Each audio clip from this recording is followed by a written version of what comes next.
সেয়া কংগ্ৰেছৰ শাসনকালত আছিল সংখ্যালঘু লোক অৰ্পণ কৰা হৈছিল মই স্পটত মোৰ সিকিউৰিটিৰ সৈতে থিয় দি সংখ্যালঘু লোকসকলৰ গাত গুলি নপৰক তাৰ ব্যৱস্থা কৰাৰ বাবে মই প্ৰচেষ্টা কৰিছিল এই সদনৰ পৰা বহি বহুত কথা ক'ব পাৰি কিন্তু যেতিয়া স্পষ্টভাৱে সমাজ দুটা ভাগত বিভক্ত হৈ যায়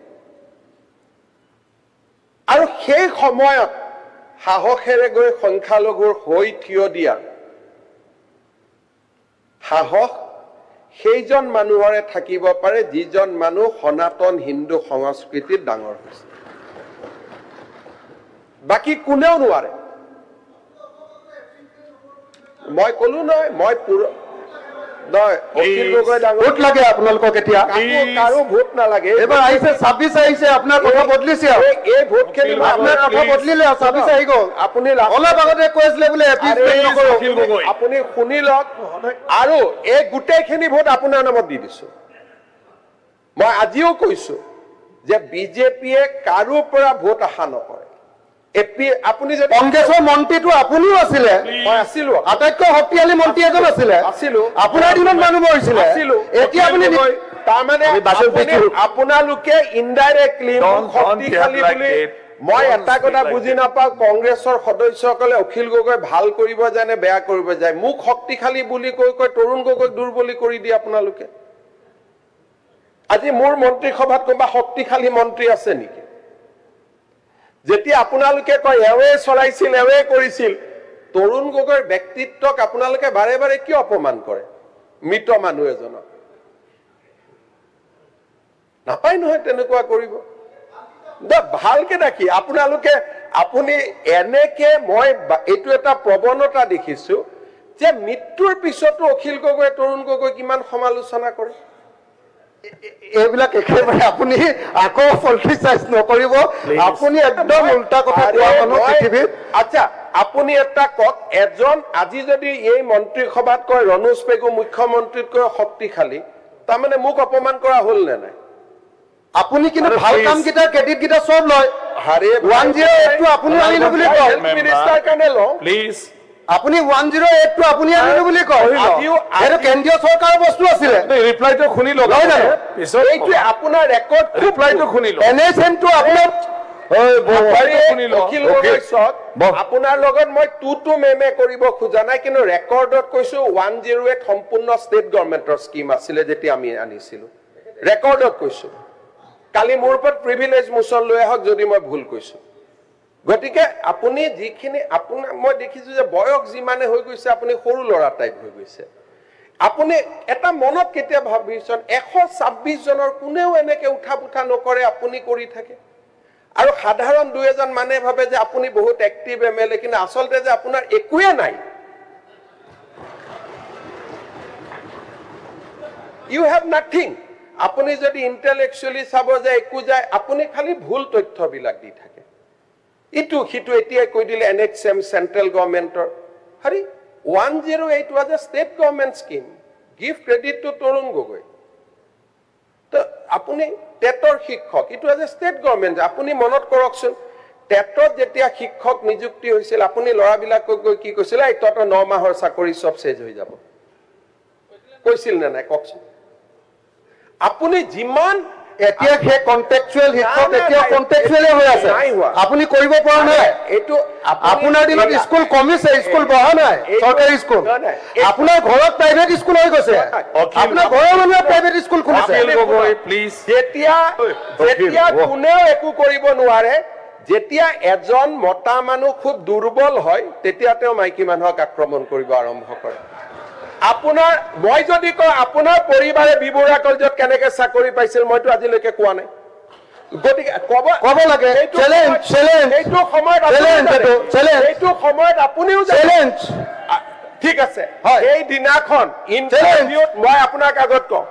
আপোনাৰ পৰিবাৰতকৈ চোকা ছোৱালীক পিছ পেলাই থৈ চাকৰি দিয়া হৈছিল পেপাৰত ওলাইছিল ৰেকৰ্ড আছে মই আজি চ্যালেঞ্জ ইজ একসেপ্টেড আন্দোলনকাৰী চেণ্ডেল পিন্ধা আন্দোলনকাৰী মানুহ এজনে যেতিয়া চানমাৰীত মাটি কিনে সেই প্ৰশ্নৰ উত্তৰ কোনে দিব কওক বিপ্লৱ আপোনাতকে মোৰ শ্ৰীমতীয়ে বেছি দৰমহা পায় কৈ আছো আপোনাতকে মোৰ শ্ৰীমতীয়ে বেছি দৰমহা পায় আপোনাৰ অকল পলিটিক্সৰ পৰা যিমান প্ৰপাৰ্টি অসমত হৈছে অসমত কোনো মানুহে হোৱা নাই আপুনি যিমানে মোক গালি পাৰিব অখিল ভাই শুনক অখিল গগৈ ডাঙৰীয়া এইটো ভগৱানে বিচাৰ কৰিব বিপ্লৱ শৰ্মা কমিটিত মোৰ নাম নাই আপোনাৰ নাম আছে মাননীয় অধ্যক্ষ মহোদয় মই লিষ্টখন আপুনি এপিএছচি লিষ্টখন আপুনি দিয়ে কথাখিনি স্যাৰ ভাল লাইনত হ'ব লাগে এপিএছচি কেলেংকাৰীত আপুনি জড়িত সম্পূৰ্ণ নহয় স্যাৰ যিমানটা ডিফামেশ্যন কেছ হৈছে আপুনি কোৰ্টত গৈ মোৰ পুলুকা মাৰিছে এইটো পেপাৰে লিখা কথা মই লিখা কথা নহয় বুলি মই আপোনাৰ ওপৰত যিমানটা ডিফামেশ্যন কেছ দিছো আপুনি দিয়া ইনফৰমেশ্যন দেখে হোৱা নাই চলি আছে এতিয়া কেনেকুৱা কথা স্যাৰ মাননীয় অধ্যক্ষ মহোদয় পইণ্ট অফ অৰ্ডাৰ স্যাৰ এক মিনিট অধ্যক্ষ মহোদয় আপোনাৰ ওপৰত মই যিমানটা ডিফামেশ্যন কেছ দিছো আপোনাৰ উকিলে গৈ কোৰ্টত কৈ এইকেইটা মই কোৱা নাই বুলি অন ৰেকৰ্ডৰ পৰা কৈছো হাউচ কমিটি এখন গঠন কৰি দিয়ক কমিটিখনে পৰীক্ষা কৰি লওক মই কলো নাই আপোনাৰ সাহসে নাই কোৰ্টত গৈ কথা কোৱা আপুনি সাহসে ডকুমেণ্টখিনি দি দিয়ক কোৰ্টত মই কৈছিলো কি ডকুমেণ্টখিনি কোৰ্টত দি দিয়ক মই কোৰ্টত মই কি ক'ব কোৰ্টৰ কথা আপুনি ইয়াত আলোচনাই কৰিব নোৱাৰে মাননীয় অধ্যক্ষ আপুনি লেজিছলেটৰ মাননীয় অধ্যক্ষ মহোদয় যোৱাকালি মই এটা কথা কৈছো হাউচখনক আপুনি যদি পৰিচালনা কৰিব লাগে এই এজন মানুহৰ লগত যদি মই এনেকে কথা পাতি থাকিব লাগে বাকি হাউচৰ কি অধিকাৰ নাই নেকি বাকি মেম্বাৰ্ছৰ অধিকাৰ নাই নেকি ইমান নিজক কিয় ডিগ্ৰেড কৰে এটাতো লেভেলত থাকক মুখ্যমন্ত্ৰী এজনে কথা ক'লে মইতো আৰু আপুনি পাতি দিয়া নাই অসমৰ মানুহে মোক মুখ্যমন্ত্ৰী পাতিছে আজিও আপুনি যিমান শিৱসাগৰ জিকে জালুকবাৰীত মই তাতকৈ বহুত হাজাৰ ভোটত জিকি আহোঁ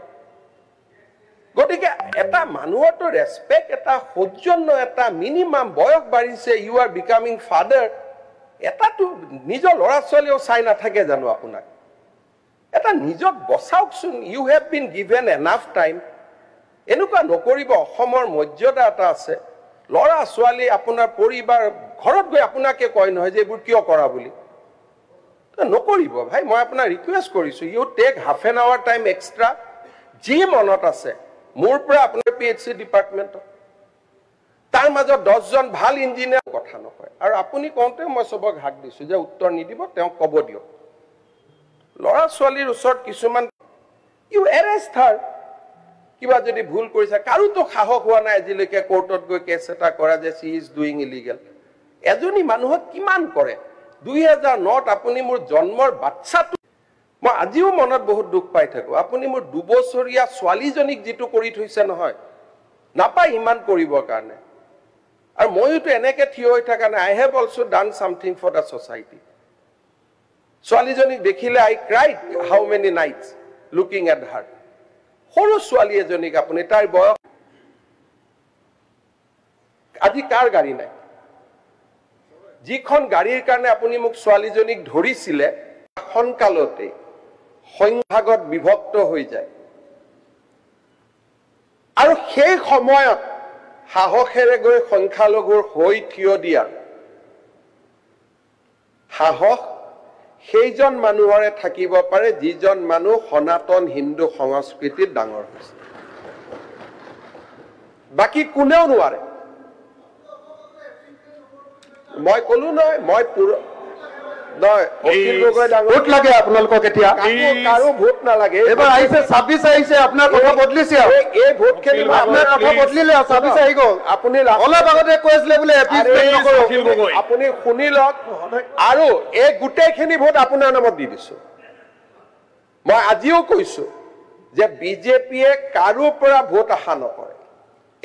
আপুনি যে কংগ্ৰেছৰ মন্ত্ৰীটো আপুনিও আছিলে মই আছিলো আটাইতকৈ শক্তিশালী মন্ত্ৰী এজন আছিলে আছিলো আপোনাৰ দিনত মানুহ মৰিছিলে আছিলো এতিয়া আপুনি তাৰমানে আপোনালোকে ইনডাইৰেক্টলি শক্তিশালী বুলি